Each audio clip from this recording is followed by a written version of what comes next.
Welcome to M's the Word, and today we're diving into two big conversations. We're opening with a debate that's already got people talking, sparked by the viral Diary of a CEO podcast episode with three money experts titled Do Not Buy a House. Saving money is making you poorer. In this episode, money expert said bluntly, do not buy a house. His argument, your home is not an investment, it's a cost. He believes renting is not dead money, it's actually buying flexibility, while home ownership ties up your cash and your options. But here in the UK, buying a house is still seen as the ultimate marker of success. So who's right? Is home ownership a smart investment or a financial trap? Then in part two, we're shifting into the Christmas mother load, otherwise known as the mother magic load. Research shows that women take on nearly twice as much of the unpaid mental load at Christmas as men. From gifts to traditions to the magic making, we'll talk about everything. Christmas traditions, the invisible festive workload, and why so many of us feel like chief Christmas officers of our households. Is it joy? Is it pressure? Or is it both? Two big conversations, one table. Let's get into it.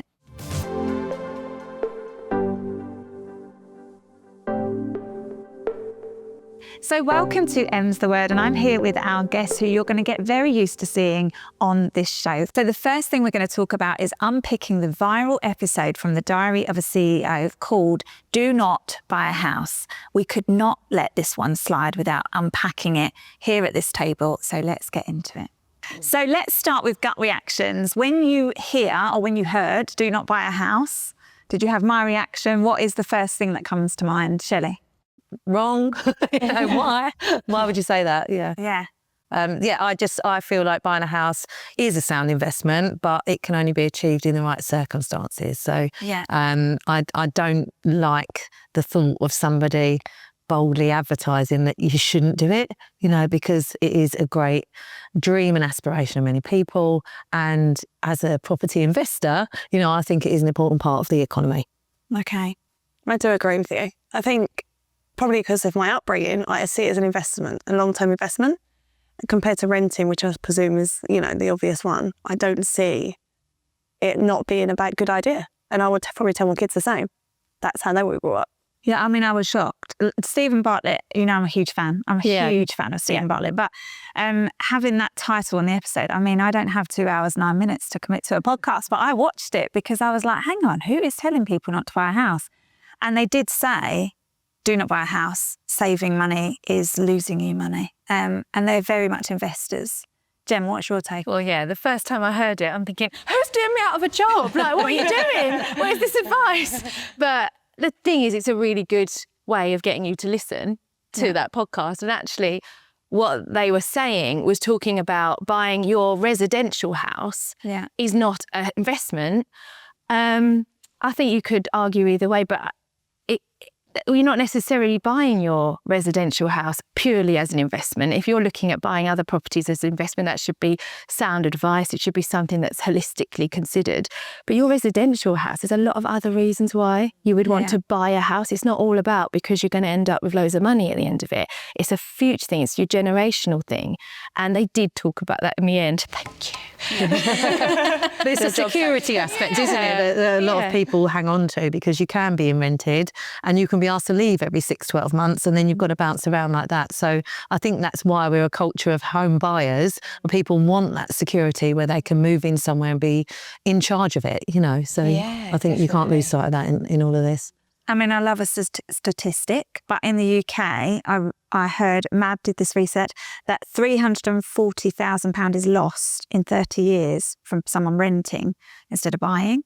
Yeah. So when they then spoke about in the episode, renting is not dead money, I can't compute that. No. But in my head, I'm like... Yeah, I think it depends what you're doing with your money though, doesn't it? Yeah. So because if you're able to find somewhere of a cheap rent and you're not then paying for maintenance on that property, and you're then investing that money in crypto or gold or some fund, you can get much better returns on your investment. So I think if you look at it from a pure investment model, then buying a house might not be the best way to do it. But as you say, lots more to it than that. And then we're finding as well, we've got people that talk about not being able to save for a deposit because they're renting. So in what world are people renting and being able to invest? I'm like, this is a certain type of person in a certain position that you're talking to here. That's not the everyday person that's spending money on rent and suddenly can put loads of money that's going to be a really effective investment. It doesn't feel like that's actually talking to the general public. It's talking to a certain it might be a higher demographic that's got the money and are very much focused on, like you said, Shelley, investing, building wealth, not the holistic view, which is kind of the inspiration behind our first ever conversation in M's the Word, is providing that alternative aspect that takes into account emotions as well. And especially for women, we've got, statistics here that women feel the pressure to have stability differently to men. So let's talk about that, because for women, is buying a home different emotionally than a man? I want to say yes, actually, because I think the women are the ones that pour themselves into the home, aren't they? They're often the heart of the home. We go in and we beautify it, don't we? And we make it that special place for the family. So I think for women in particular, and I know this from my own life, when I buy a home, I'm really into it. It's an important, it becomes part of my identity. Yeah. But when I'm buying an investment property, it's a cold, hard transaction. I'm walking in going, what does this look like? Does it need work? What's my return on investment going to be? But when I'm doing it for myself, it's how does it feel? How can I make it look? Where are we all going to live? How's the space going to be used? So it's just a different type of purchase. The word I do identity agree. there. Yeah, I do agree. However, it depends on the person, because I will sometimes say my partner in previous house, way more invested in that house than I was emotionally. I couldn't wait to get rid of that thing. As in, he wasn't connected, I just didn't have that connection to it. And my first was born there, but he did not want to leave. He loved that thing. And I was like, we are. Obviously, we decided to move. Obviously, I'd made that call. But obviously, we were going to make it weren't an option. But I let him feel like, for a minute. But yeah, so I suppose it depends on the person a little bit. Yeah. Maybe upbringing as well. Yes. He moved a few times, so maybe that was his first home. I agree with what you're saying about, making a home and got these feminine touches, but I actually don't necessarily think it's more a female thing than a male thing. I mean, there's a saying, I'm terrible at getting sayings right, but I think it's an Englishman's home is his castle. And my dad, my partner, any man in my life, I've always found have been very, very kind of... their home, that if they manage to buy the home, that's their thing, that's their kind of almost a status or, a sense of pride in managing to buy this place, this bit of land that is theirs, and are very, very invested in what that means. I don't feel like it's a feminine thing or over a male thing. It's an upbringing thing, perhaps. I do think identity is wrapped up in your home, though. I do agree with that, because I take it back to sort of when women go to the school run and then they invite someone over for a coffee, and there's that whole, what they're going to think of my house. That's how I feel in my area. I don't know if other people feel like that. My house is the cleanest 10 minutes before somebody arrives. Like five. We don't do it for the men. We're doing it for the woman that's popping round that goes, she does not bleach her toilet. When is the last time she cleaned her taps? So what is that? Why do women make each other actually feel say like that about somebody? Eileen, if I've gone around someone's house, I am definitely not looking at that. And yet we have that pressure to think that someone's thinking of that of us. I don't. Well, sometimes I do, but I do... No, not in a judgy way. You're coming around, Sarah. No, I do it in a way that's like, I should just chill out a bit. Okay. This person is not as hung up about this. So you're comparing to your... Why is my standard so exceptionally high? And look, they're happy, they're running a happy home, their kids are happy, their kids are always well presented. Why do I feel like this is like this? And that's my upbringing, I'm sure. Okay, so let me throw in a scenario, taking it back to the money of the situation, because, we can get caught up in the other stuff. So let me throw you a scenario. So Jess is 32, she's single, she's saved 25 grand for a deposit. She lives in Manchester, where flats are around 220,000. She could stretch and buy a small flat that she doesn't love, or she could keep renting and invest while she saves for something bigger. She says, if I don't buy now, I'll never get on the ladder, but if I do, I'll be skin and stuck. What should Jess do? Should she get on the ladder now or hold off? I would hold. Oh, okay. Yeah, I would hold. She sounds like she don't want the flat anyway. Yeah. So she's going to invest all her money, be skint in her words, for something she doesn't like. That's not going to make her happy. I would buy now because house prices are going to start going up, and her 25,000 that she could put in now becomes less effective once the house prices have gone up. I would get her in now. She can make that a space she loves, and then in 2 years' time, what position is she in? Can she move on? That's just personally how I'd feel, that sense of momentum, security, and just a little bit more. I actually feel that gives flexibility than sitting waiting. I hate waiting. I don't like waiting. I want to dig deeper into Jess, actually, because so she's 25 and single. 32. Oh, 32, sorry. Yeah, 25,000 deposit. Oh, yes. It's my mum brain there. And single. So the chances are in a year's time, she might not be single, right? Yeah. And she might then want to buy a dream home with somebody else. So I just I'd like to understand her life a little bit better, where she's at emotionally, what's going on in her relationship status, and then really unpack that a little bit.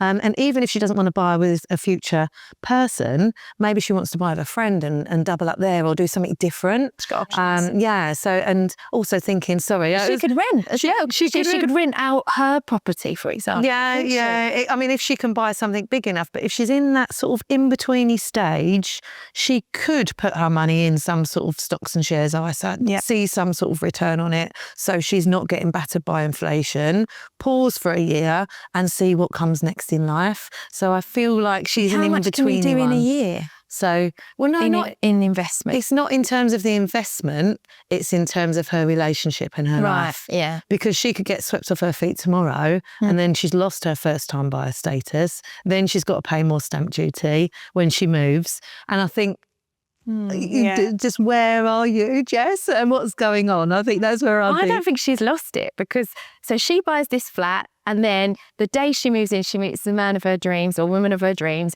And, you know, that has its time.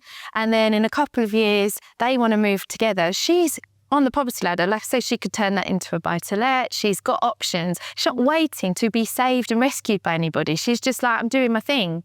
Come join me on the train. I love independent women, right? Trust me. That's my thing. But I think before I answer that question, I want to see where she's at. So if she is totally, yes, I want to do this, then absolutely jump in and do it. But I would just want to make sure she's thought about that, you know. So before say, go and buy somewhere, and then wishes that she hadn't 6 months down the line. So I also think connected back to the podcast is that I think it's a lot about education. Yeah. Because that 25,000, and I'm not going to pretend that I know great amounts of information about investment, because I don't, but if we had the right education, she might know where to invest that 25 grand for a year that will give her, 5% deposit. I'm not saying any, but I think a lot of it comes down to education, as in she's only given the option of a house in her mind, where it could be that she's got, you could put it in a savings account or bonds.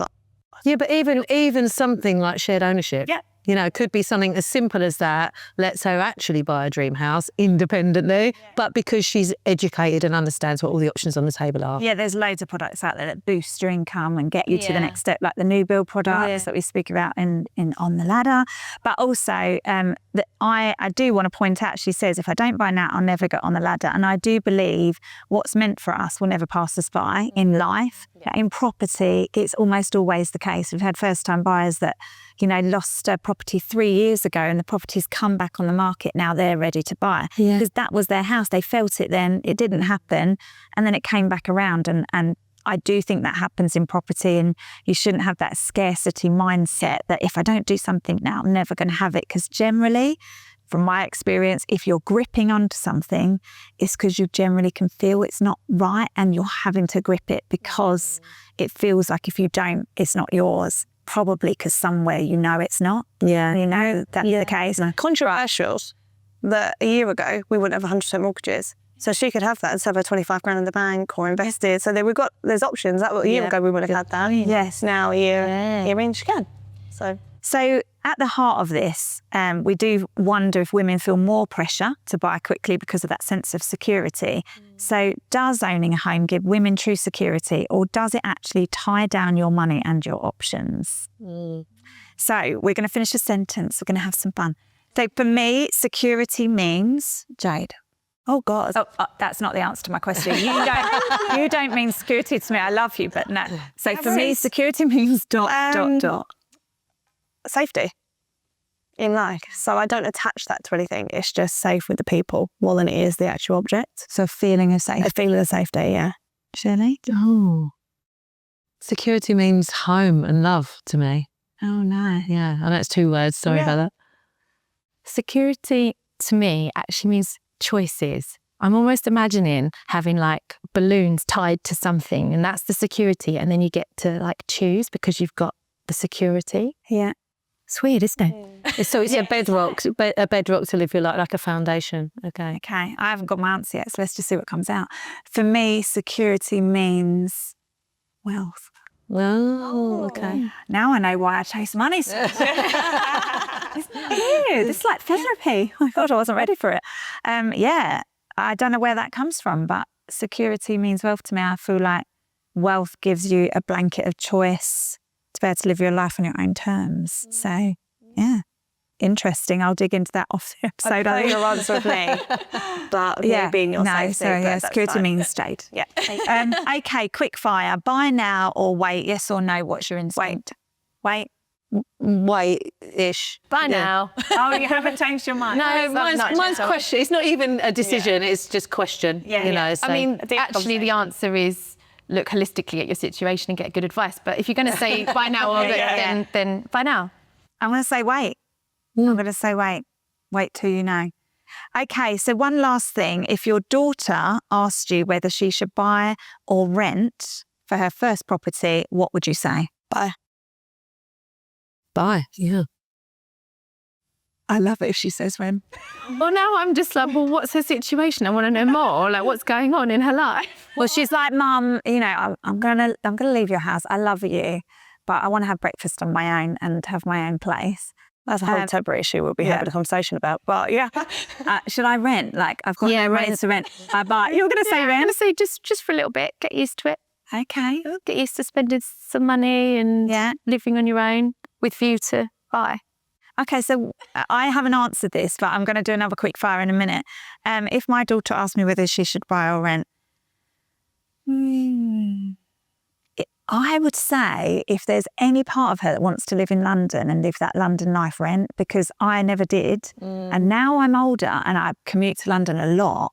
I'm like, oh, why didn't I used to do that renting in London phase in my life? So if she had any instinct for that kind of high-end rental that you can't buy, firstly, then I would say rent. Depends on their path, doesn't it? Yeah. If they don't want to do that life, then... Yeah. So... But I would say buy somewhere that you can rent out rooms to your friends. Oh, that's party case. That's what I would do. Some people do that when they go to uni, don't they? They actually enable themselves an income. Or even the parents buy for the children and then they It rent. doesn't have one answer. It doesn't have that. Okay, so quick fire. So my last question was, when did you buy? What age were you when you bought? I know we're all similar generation, maybe not Jade. Jade's the youngest baby ever saw. 24. 24? Yeah. 25. 23? 25. There you go. Oh, that's Okay. I thought it was going to be a lot different. Okay, so the average age of the first-time buyer in the UK, we all know, is 34 years old at this moment in time, which is 2025. We obviously really want to reduce that. We can talk about that, but we all agree, so it'd be very boring debate. Hopefully we can do our bit to reduce that age, but that's another part of the series. So coming up in part 2 of the show, we're going to be talking about the mother load at Christmas time. Do you carry most of the mental load at Christmas and most of the traditions? We see you soon.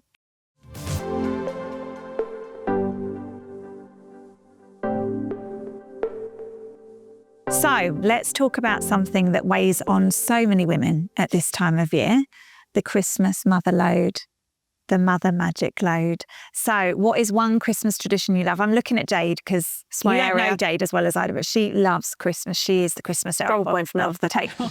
So what's one Christmas tradition you love and one you could happily ditch? One I love is Christmas Eve we go to church, take the kids to church. Oh, that's nice. I love that. Yeah. I am changing it up this year, but the advent calendars. What do you mean? Not a fan, so I'm changing it.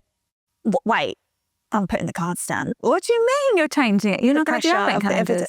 I am. I'm going to do it in a different way. So I'm going to buy 25 little things and we're going to do like a lucky dip this year to change it up. That's cute. Yeah. It's a lot of pressure, but yeah. Yeah, I mean, I'm not sure. Why is that less pressure than an advent calendar that has the doors already prefixed for you? No, I don't mind the pressure of wrapping in the process doing like a dip. It's the chocolate in the morning and quick, got to open the chocolate, forget it, you're on holiday, bloody calendars. Yeah, but this time it's going to be like a dip any time. And just point in that day. No, don't be taking 5 in one day, Sarah.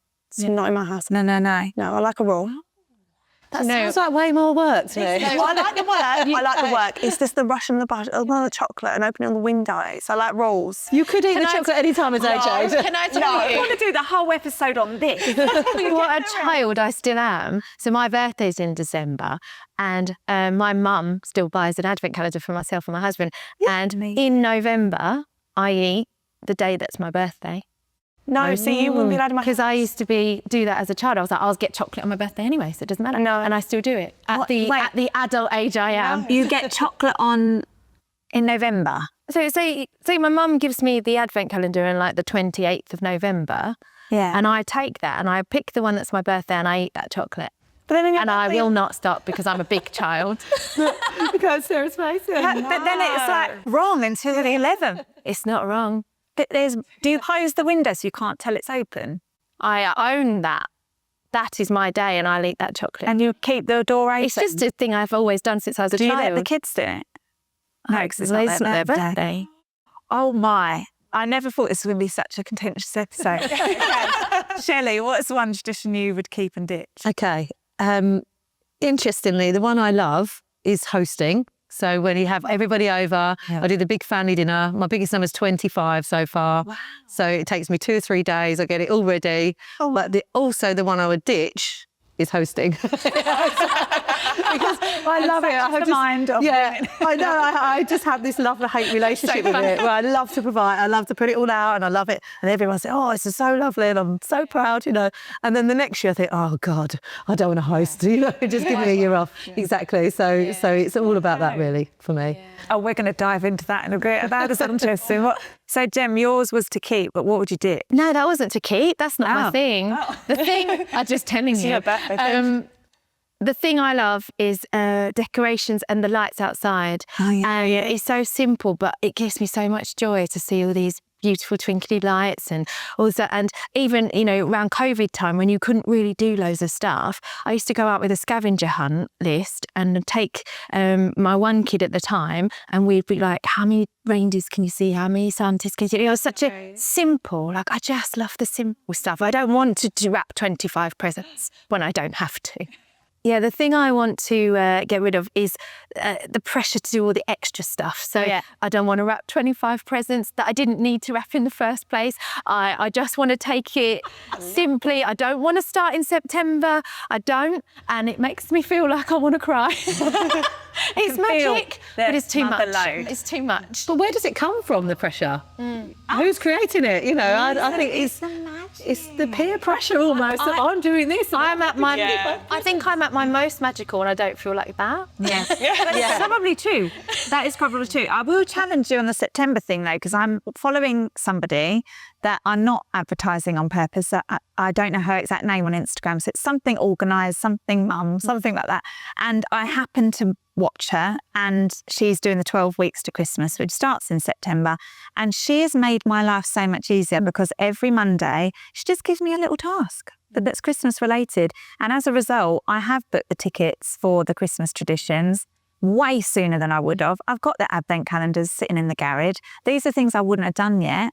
And I would have had more drama because my daughter's advent calendar sells out every year. And I found that out the hard way last year.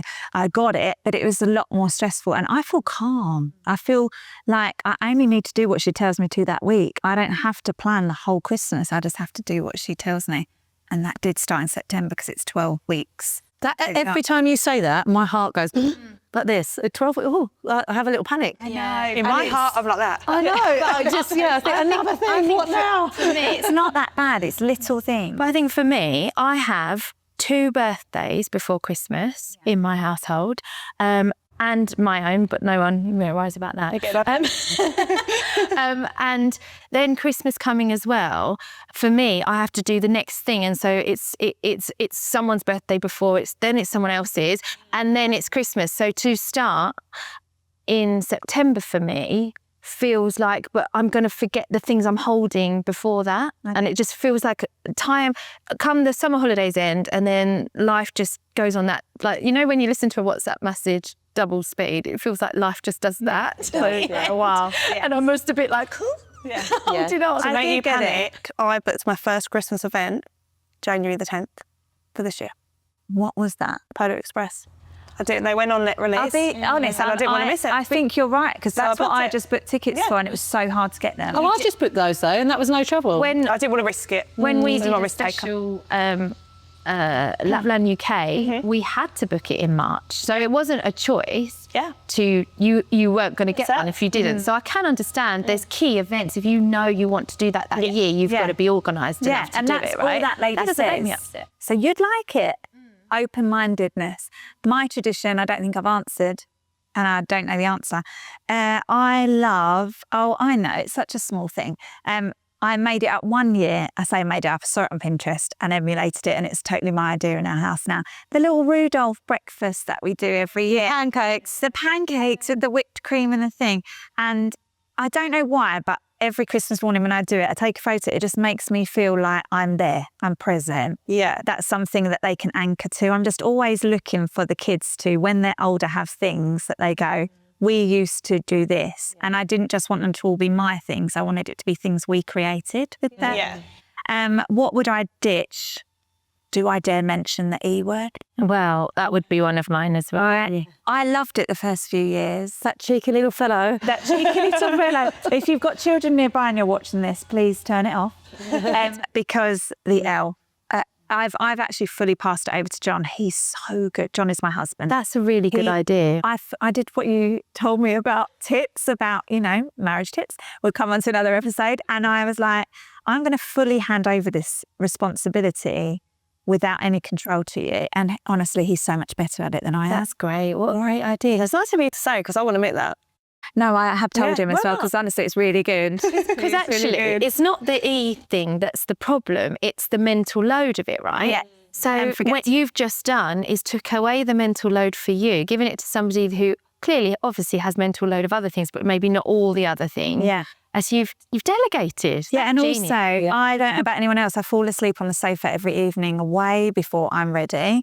And then I wake up and then I go, oh, Haven't done it. Yeah. So I can go to bed and I actually get excited because I wake up not knowing what it's going to do either. And then I'm like, that's really nice. Can't believe it. So yeah, he's much better at me. Right, here's a scenario. Okay, Sophie is 39.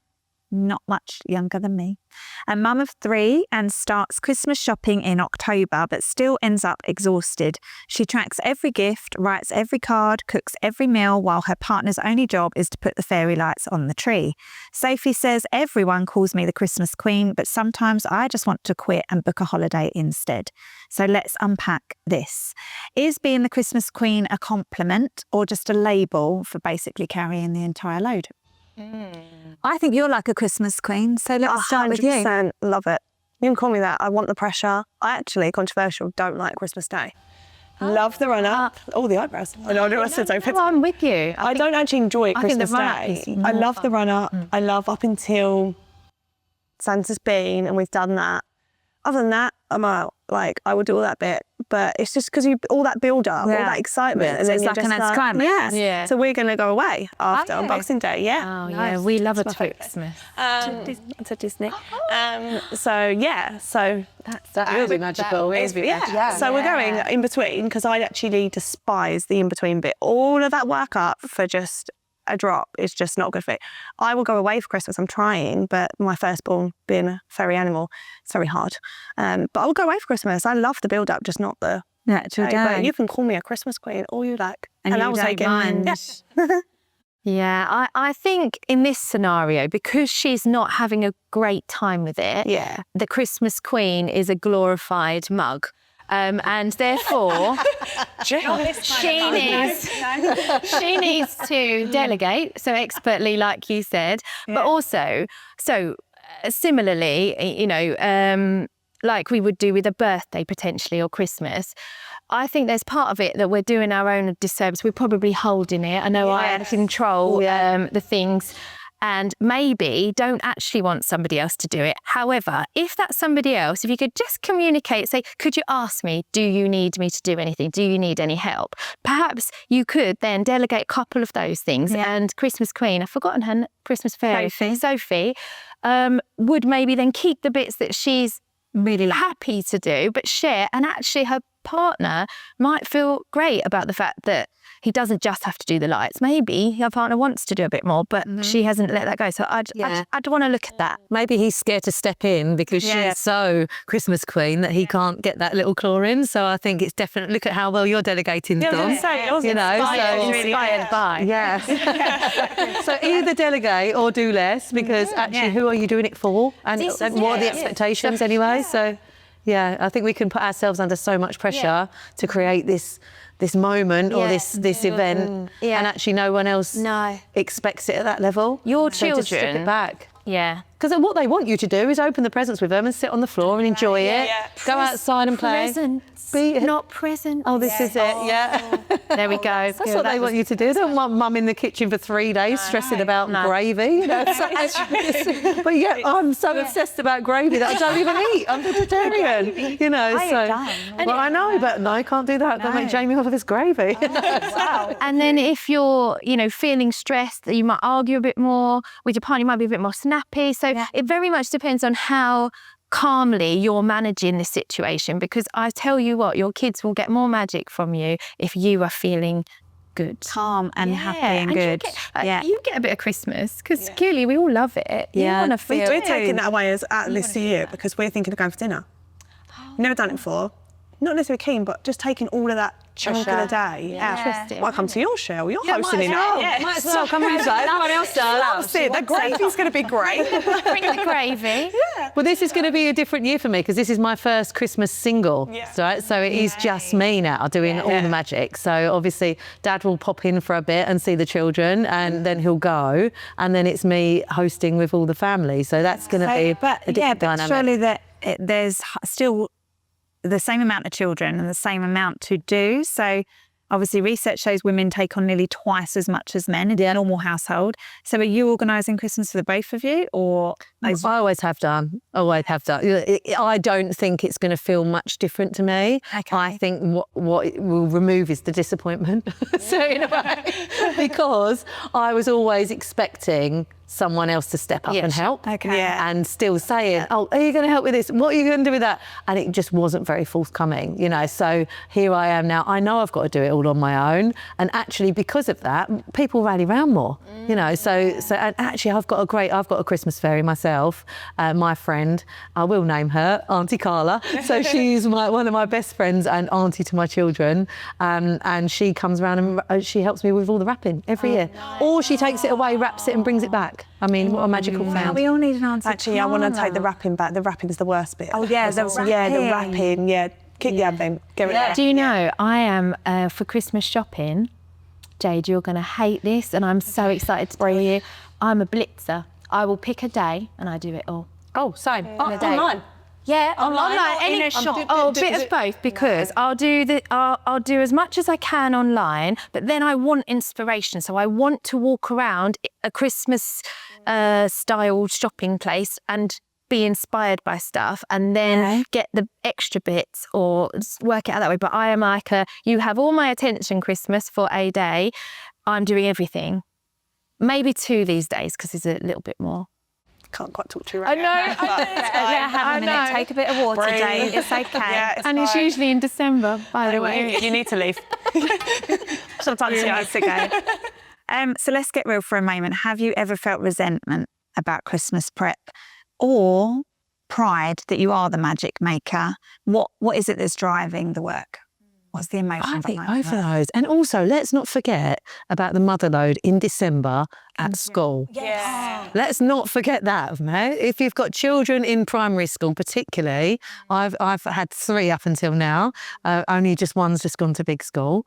It's a lot. You know, it's They a lot. ramp it Just up on purpose. I really believe. yeah, I think they do. Just to wind mess you with your heads. I think that's their Christmas. Let's bring them down, these mothers. So you're doing that. You're wrapping up work. You know, you're going to have a pause over Christmas work-wise, but you've got to get stuff over the line before you close down. Yeah, you've got all the stuff going on at the school. Then you've got the whole of the family Christmas.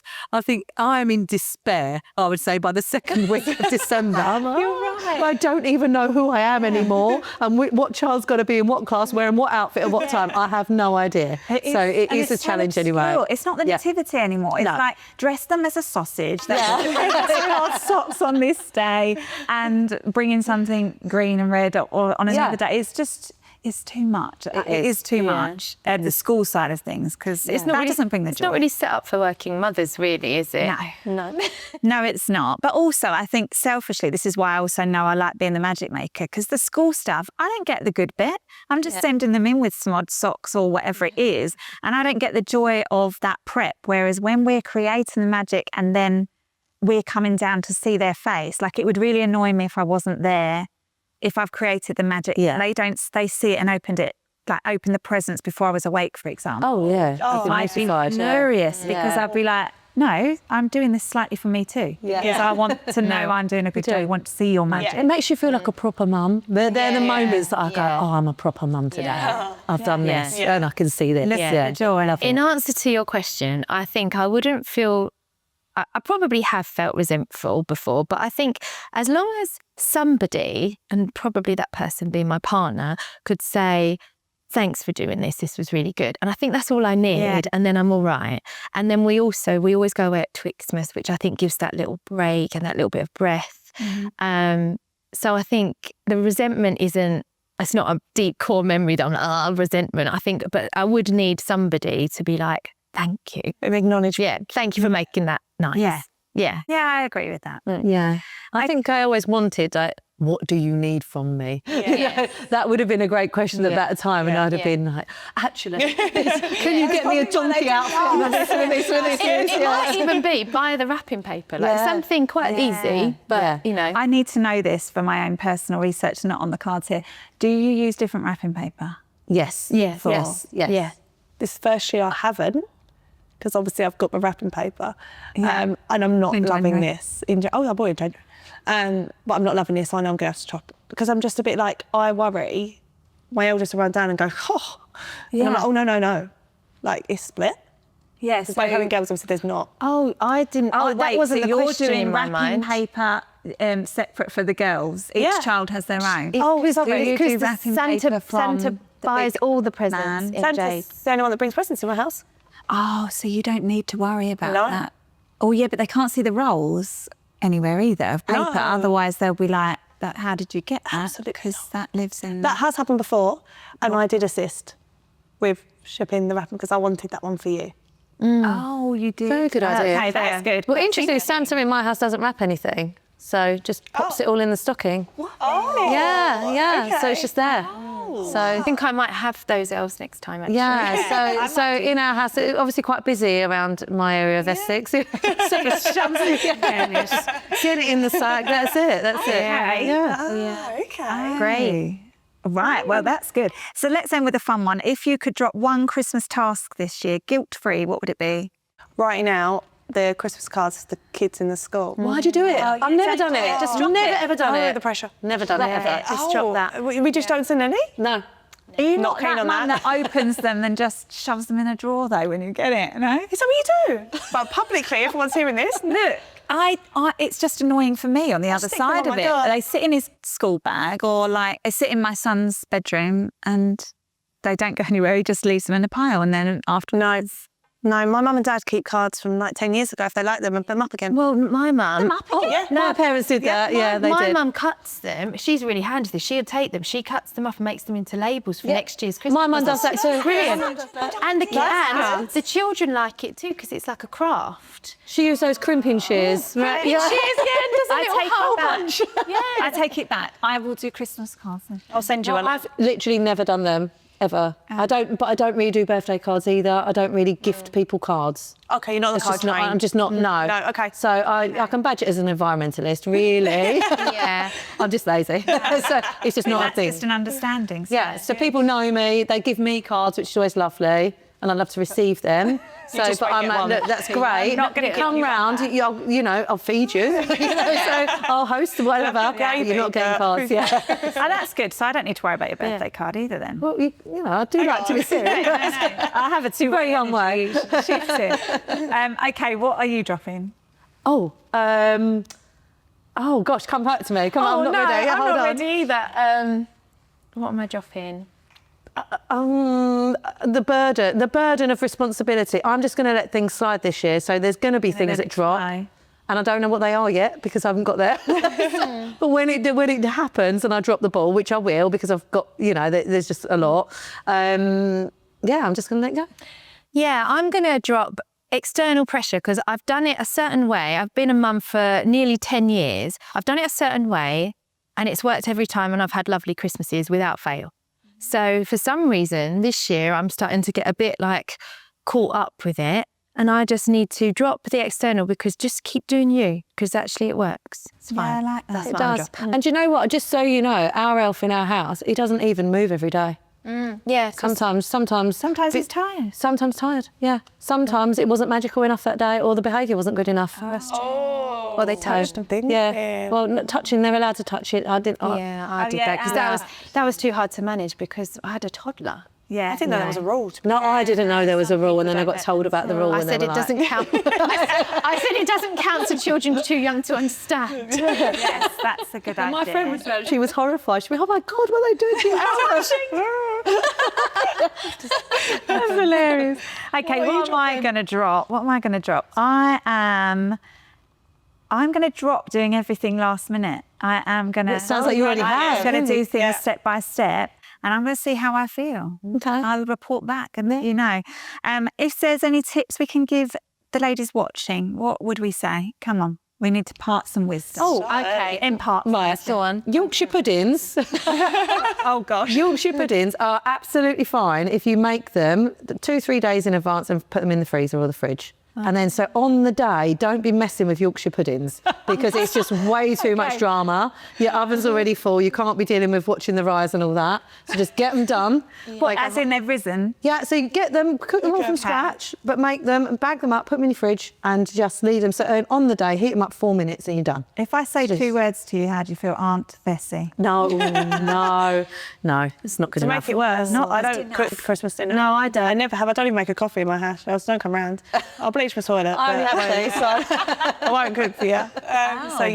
That's all foreign they eat language. nothing? Matt cooks. Yeah. Oh, Yeah. Well done, Matt. My husband takes on the lion's share of the cooking if we're hosting because I'm more of the like, hi everyone, let's have a drink. And he would quite like to have a safe space every now and again to escape to. The turkey needs me. Yeah. Can everybody leave me alone for a minute? So it works for us really. That's good. That's good. You've just made me nervous. Sorry, you just made me nervous because what I've recognised is my husband always did the washing up after Christmas dinner. Oh. No, someone Now will do what? that for you. If you're on TV, Yes. if you want someone to step up, if you're cooking, right, no matter who you're hosting for, a guest should be offering. Yeah, so if you're going to Shelley's house and you're one of the 25 people, we expect one of you to wash up. My 6-year-old will be able to sing. Exactly. So that's a wrap on today's Double Bill, and thank you so much for watching our first episode of M's the Word. Today we explored home ownership, whether it's better to rent or buy, as well as the mother load at Christmas, otherwise known as the mother magic load. What do you think? We want to hear from more of you. So drop your comments on our social media if you're listening on the podcast, or on our comments on the YouTube channel. And don't forget to share, like, subscribe, tell your friends, help us get M's the Word out there more, because we believe these are the conversations that women want to hear. I'm Sarah Tucker, and thank you so much for watching M's the Word, where women talk and the world listen. See you next time.